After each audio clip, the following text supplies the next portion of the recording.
West Ham are without a win in 2024. Three terrible losses on the bounce, an aggregate of 11-0 loss. Today, we debate, is it time for Moyes to go, or are West Ham fans getting a little bit too angry and maybe should give him time? Let's get it.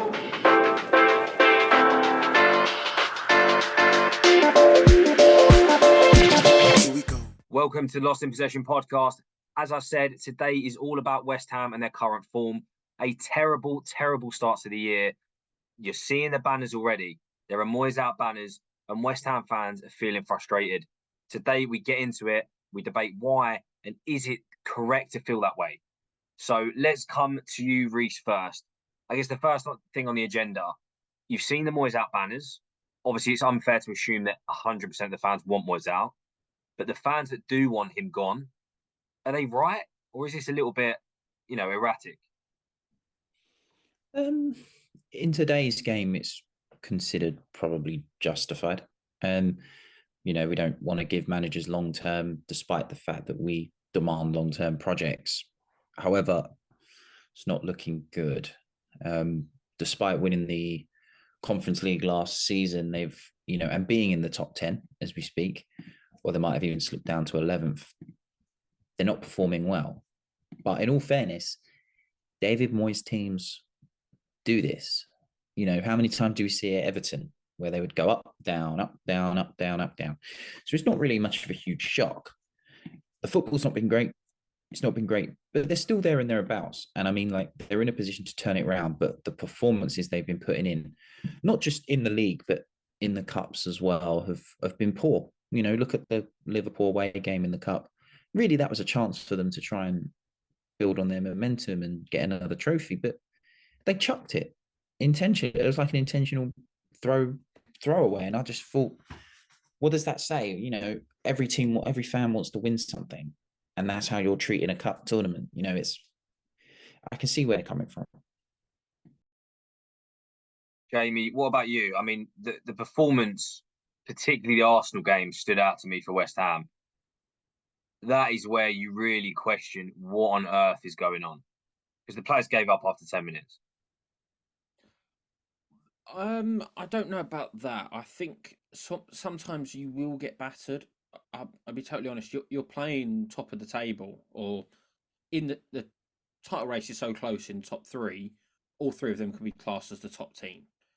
So to get beat off them it happens. I've seen City go to West Ham and batter them 5-0, 4-0, 5-0, and fans leaving at half time.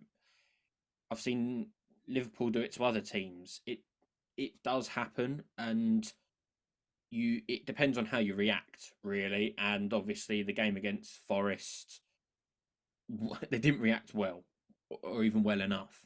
That was more the concern I would have, because sometimes you do have these results where you get battered. And Arsenal on that day were superb, by the way. It wasn't just West Ham being bad, it was Arsenal on absolute fire. And when a top team does that to you, that's when it goes horribly wrong. But with the whole sort of Moyes, it's, like I said, how you react. And then going away to Forest, it's not an easy place to go. Forest's home record is what kept him up last season. But they didn't react well enough. And this is where West Ham fans are getting more and more annoyed.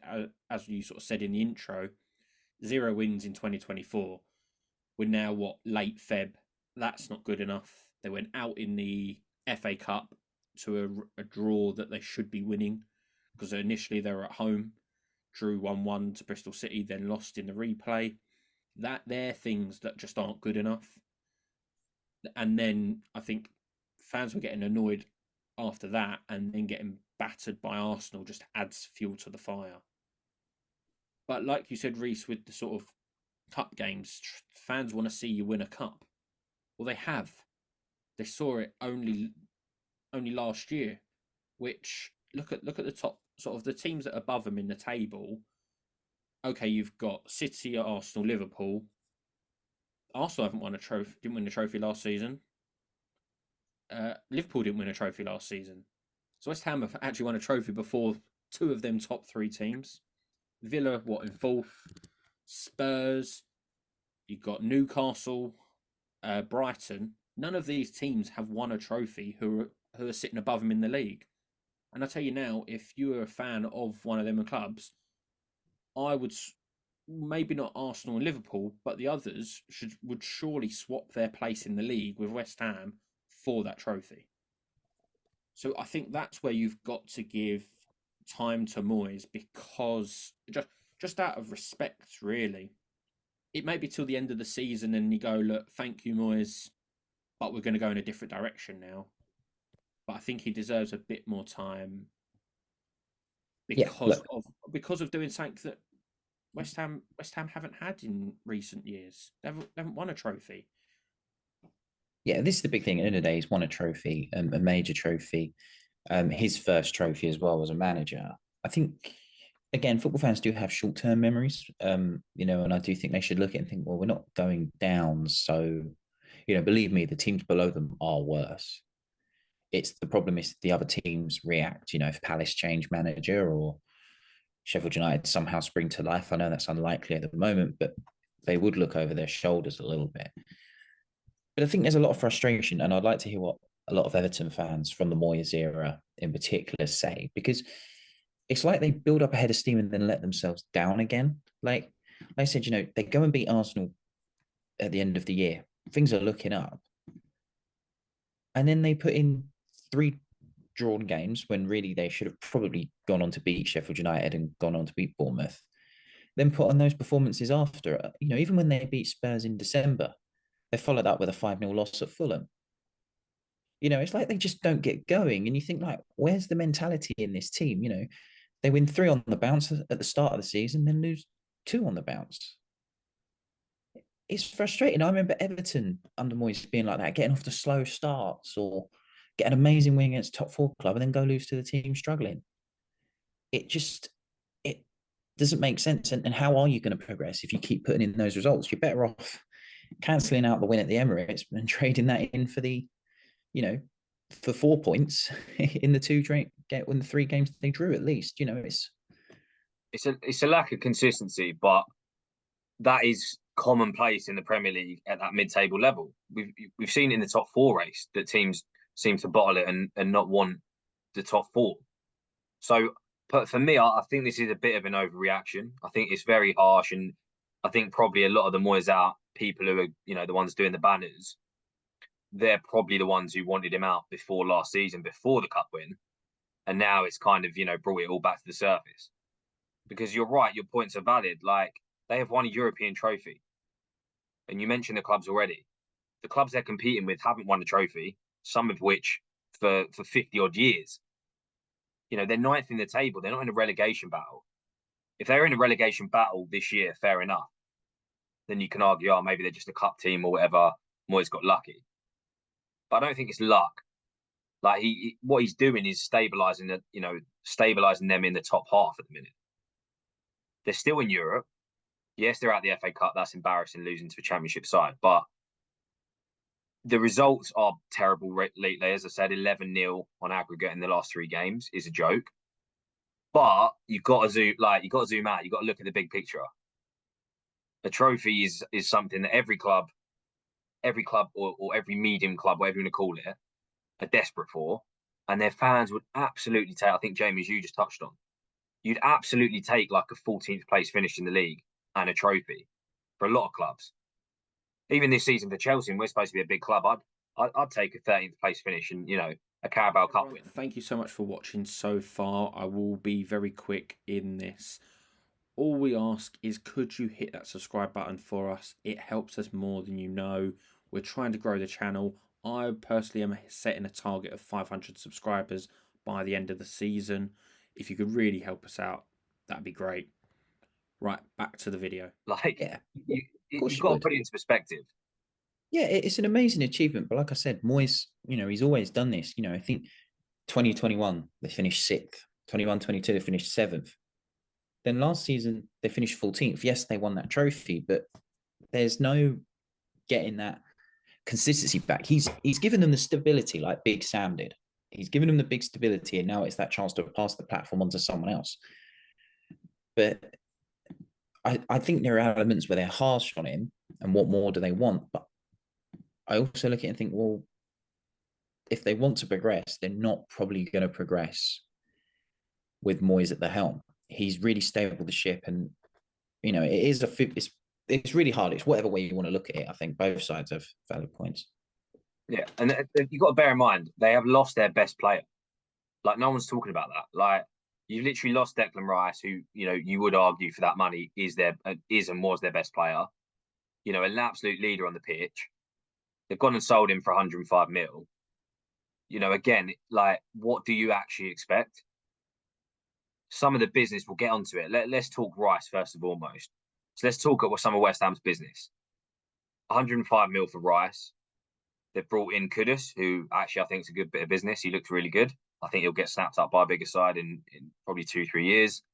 Ward-Prowse, who 3 months ago we were saying was absolutely unreal, and now suddenly the whole narrative's changed. Phillips, I think that's a loan deal if I'm not mistaken. Admittedly, his career is, he's if he could go back in time, he'd still be at Leeds. Like, since joining City, his career has been an absolute disaster. So that maybe doesn't count as a signing, but for me, that they're two good signings.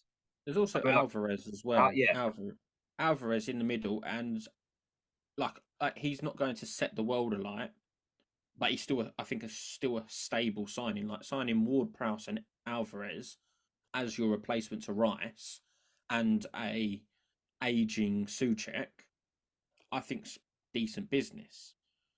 Kudus, I agree. I think he's a terrific player and has been pretty good for West Ham, especially in 2023 for them.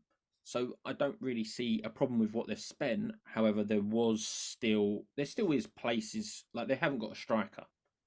They've got Antonio and Ings. But that is two strikers. That's what's crazy. No, but Ings has been awful for West Ham, just plain awful. I think he's picked up injuries, and Antonio is injured I think he plays 60 minutes and gets injured. So really, they have lacked a striker. But David Moyes has never had a striker, though, even at Everton. You think of who, like, the strikers he's had, Yakubu, Andy Johnson. They weren't 30-goal-a-season players. Tim Cahill, if anything, carried most of the goals for him. Yeah, but that's like Bowen's their striker at the moment. He's not an out-and-out striker. No, he's not a striker. Full stop. He's never used a striker. In general, he's never had that sort of player. I think if he had a Yakubu kind of thing, that's at least a striker whose job is get the ball to me, I'll hold it up, and then feed my wingers, which would be a Bowen, which would be a Kudus. He doesn't have that option. The person who's got to do it is Bowen's got to hold it up while being 5 foot something and score the goals kind of thing. So it's that, I think it's just a massive lack of a player there, really. But then I don't know what the financial side of it is. Do they have to look at the PSR rules and go, okay, we've signed Kudus, we've signed Alvarez, we've signed Ward-Prowse. We could only actually just get a loan deal in January and no striker to replace him. That's where I think the striker would help their situation out, even though they have conceded 11 goals, but like I said before, sometimes it does happen. The big side turns up on top form and they will just have 6 shots and 6 goals. I don't know how many Arsenal did actually have, but I've seen it before where teams just, everything turns to gold. So I wouldn't look at that one as just a detriment of going, Moyes must go. But no. They should be... They should be cheesed off that they beat Arsenal twice and then go and put in that performance. You think they'd have the edge, wouldn't you? I'd be more cheesed off that they've put in a good performance and then they put in 3 bad ones straight after. And we'll talk about the money spent. Look, yes, a striker would help, but they didn't outright replace Declan Rice. James Ward-Prowse is completely different to Declan Rice. Edson Alvarez is different. Mohamed Kudus is different. Flynn Downs looks like he could be that player if he has a good season on loan at Swansea, but he's got a long way to go. Really, they should have gone for players like Ndidi at Leicester. He would have been an easy swoop with them going down. Palinha at Fulham would have been a good option. If they wanted a cheaper option, Guendouzi would have probably done a job for him. I thought they'd probably be better players. Calvin Phillips looked like he was the right fit, but I suppose he's had such a poor time at Man City. I mean, he did win a treble, but he's probably been shot of confidence. They've not spent it where they should have spent it. They've got better players in, but are them players what for this style of play? Would a different manager probably get more out of them? But they probably should have spent a direct replacement. But again, the squad did need a bit of spending on anyway, because it wasn't great. But all clubs that sell a big player don't tend to spend the money. Disagree. You can't go like for like, because you're just going to replace him with someone worse. So then but he's not changing his tactics. If he's going to play the same way, he's got to bring in a like for like replacement. Yeah, but I just think that's where you just fall down then, because you're trying to replace Rice. Now Rice is arguably in top 5 CDMs in the world. I'm just saying top 5 because I can't be bothered to think who might be better than him. But it's you've got that player. Who are you actually going to bring in? Who can West Ham actually bring in? You've mentioned names there. None of them as good as Rice. So that way you automatically just gone, you know what? We're not actually going to be as good as last season. Whereas if you bring in players to try and... So that's why I like the Ward-Prowse for the sort of... Okay, forget his dead ball stuff, but he can actually take the ball further up the pitch and play that ball that Rice could play. And Alvarez is more the tackling sort of type. So I think they've tried to have 2 players to do the Rice role, which I don't mind personally. But I think it's a tough job for a lot of these clubs who are trying to replace the player that they've unfortunately sold to a bigger club. Yeah, you're right. He's not tried to change the system. Other than maybe you could say putting Bayern up front, you're changing the system. But tactically, I've not seen much of a difference the games I've watched them. And I think, to be fair, like Phillips on paper fits. Obviously, he's clearly not as good as Rice, but on paper, Calvin Phillips at his peak, the sort of Leeds form, does fit that role quite well. I just think the whole City things knocks his form, confidence, and the treble race. I know you mentioned it. The kit man's done more than he has towards that treble. Let's be fair. So that is irrelevant in the grand scheme of things. Hitman did a lot for us. If you saw the documentaries, he is integral to it all. Yeah, exactly. So it's a tough one because, again, I honestly do think that they've spent the money fairly well. So I guess by default, you've spent the money well, you've got in good signings. Does that lower the manager? Maybe it does. I don't know. But let's talk. I mean, what is the expectation? Because I think this, maybe for the people who are saying Moyes out, the people who are saying stick with him, it comes down to what they expect West Ham to do. Like, was it realistic that the conference win is a stepping stone to push them on if you're then going to sell your best player? Because I don't think it can be. Like, how are you going to level up? The point of leveling up is to go, right, we just won a European trophy. We're absolutely buzzing. We're going to use that to sign 2 or 3 more players of quality. Then we're going to kick on. But if you sell your best player, you're going to step back. So what do West Ham fans actually want out of this? Well, this is it, isn't it? They were, they finished 14th last year. Everyone would have said, okay, if we don't win a trophy this year, which you probably expect them to, an improvement on the 14th, and that has to be top 10, which is where they currently are. So they should be happy with that. On the other side of it, they should have said, okay, why don't we try for a League Cup or an FA Cup? And they haven't. They've been, quite frankly, that performance against Liverpool is pathetic. No matter how good Liverpool are, Liverpool rested a couple of players. That was pathetic. And the game against Bristol City was pathetic. So you've got to be disappointed there. So now they've got to look for the top 10. But obviously your argument is, yeah, they've sold their best player. Realistically, do they improve even next season? That's the problem, isn't it? Everyone goes on about how it was okay for Tottenham fans to want Conte out for better football. West Ham fans want the same. But they've tried that. They tried it before Moyes with Pellegrini, and it was a complete failure. So I think really they need stability before they take that jump, which they've got, but not quite yet. I'm also not sure if some of the West Ham fans believe their own song on West Ham is massive. Sort of, I don't know whether they think they should be actually, because they've won the European Cup now, it should be challenging for top four or the big six, as it's called. And I just don't think that's realistic. Look, you've sold Rice. Rice going for 105 million. It's impossible for West Ham to say no to that money. It's too much. It's too much money. You're not going to get 105 million out of Rice before his contract ends, unless you sold him at that point. So I think you had to sell him, and this is the problem that clubs do have, who can't afford to turn that down. I don't think there's many clubs that can afford to turn it down, even if you talk about the big six.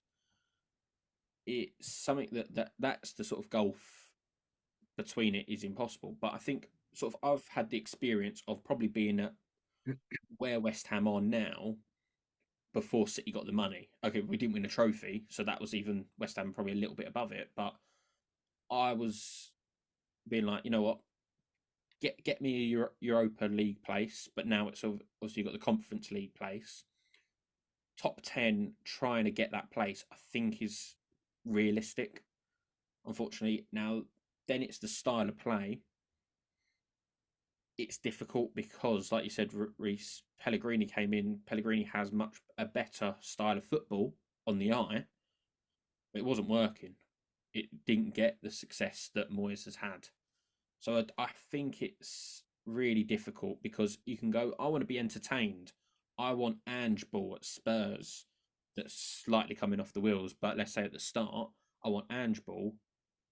Okay, do you not want to see a trophy? Because let's be honest, winning that trophy under Moyes is going to be spoken about at West Ham for longer than what Ange Ball will at Spurs if he doesn't win anything. Now, I don't know if Ange is going to win anything at Spurs or not, but let's say he doesn't and then leaves in 3 years. West Ham will still go on about that trophy win much, much more than how good Ange Ball ever was. So that's where I think it's slightly unrealistic to think that you're always going to be competing at that level. And it's difficult without influx of massive money. And money doesn't guarantee it all, which, like we're seeing with Chelsea at the moment, who are underperforming compared to how much they've spent. And United as well have done the same. So it's difficult. It's really difficult to get that balancing act because fans, I think, will always want more. And that's, just a big problem to solve. And I don't know how they're going to do it. And all that being said, they could end up in the European spots. They could end up going to a Europa League, knockout, maybe even a final at a push. So you've got, knockouts, aren't they? Yeah. So they've got, again, another cup run. So I think perspective is important. Before we do wrap up, let's play devil's advocate. So let's say this form continues, West Ham do decide to part ways with Moyes. The debate I always have is it's great saying sack a manager, but who's actually out there right now, or who maybe you think you could buy some money for, that you can actually get in, who's actually going to, build a project and improve? Because the one who comes to my mind, who I think could be quite a good fit, is Graham Potter. But other than that, there's no one really screaming out to me. Is there anyone you guys think of? Well, do you think Potter is a good idea, or is there other managers you think could be a better fit? I've got two others. One is a recently sacked Nottingham Forest manager, Steve Cooper, and come in. I think it was harsh him being sacked at Forest. I half understand it, half don't. Then the other one is I'm gonna butcher his name. The one at Wolves. Who was at Wolves? Was it Lopetegui? Yeah, him. So I think they're the sort of options. Them three, so Potter as well, would be my three to look at. Really. From me, I would agree. Lopetegui is probably a front runner more than Potter. I like Graham Potter, but I don't think West Ham's right for him. I think Lopetegui, what he did at Wolves was very underrated. had them actually really improving. I think he'd be a very calm head for him and very experienced. I also think, also relating to Wolves, and I think they'd be able to buy him out of his contract, would be Gary O'Neill. I think Gary O'Neill would be perfect for West Ham. I know people would say, would he leave? He did play for West Ham back in the day. And with Wolves and their their sort of financial restrictions, he's probably not going to keep staying around and losing his best players. So he's probably the best pick for me. And I think they should go all out to get him because his work at Wolves has been so good. I'm normally quite critical of people that jump on managers on a short term, but his work at Bournemouth was also as exceptional. So he should be able to take West Ham a little bit further, I think, personally. Yeah, I don't mind Gary O'Neill. I personally, I don't see him leaving Wolves at the current state. And also, again, it comes back to this comparison. Like, Gary O'Neill's great, but, what's he won? Obviously, he's been at the clubs. He's not going to win anything. Moyes has now won something. So I do think when you stack up any of these guys, when you do look at their careers and stack it up against Moyes, I'm not sure there's a clear reason to stack him still. Personally, but you got to remember, Moyes has been in the jobs a lot longer than Gary O'Neill. And Potter as well. They should wait till the end of the season. Wait till the end of the season, then bring someone in who can implement their ideas. But Gary O'Neill fits what you want in a modern day coach, if you will. People might say Moyes is very old-fashioned, and that's fine. But Gary O'Neill would really take them forward. Yes, he hasn't won anything. But to be fair, other than the Europa League, West Ham haven't won anything in 40 years. So, Conference League, rather. So, they're in a position to not lose anything if they go for him. If they want to fit that modern mold today and build a long-term project, because they've got a good academy, they've got good players. So I think he's probably the best bet, and he'd probably stay with you a little longer than maybe Lopetegui. He might move at the sight of issues. Do you know what I mean? So I think he could fit. I think he'd be a good fit. I do also want to say I don't think West Ham should be fully concerned about who's won a trophy and who's not, because unfortunately for them, they just aren't at that level. I think that's probably what the problem was for Spurs with Conte, with Mourinho. The football weren't great, but they were like, you know what? They've won so many trophies. Can they at least get Spurs a trophy?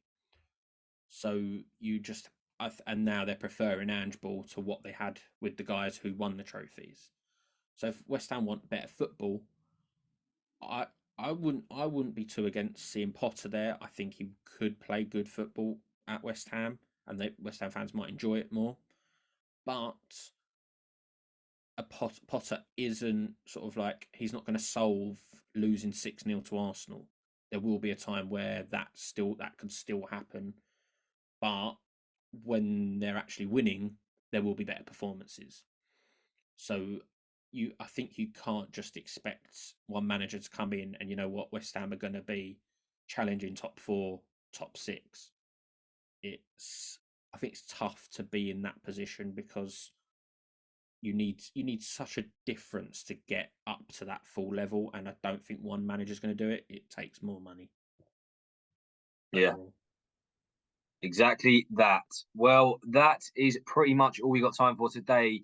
In particular, West Ham fans, we've covered a lot here today. 1, make sure you're following. 2, hit us up in the comments below. Do you think we're right? Do you think we're wrong? Are some of these fans simply being too harsh on Moyes? Let us know your thoughts.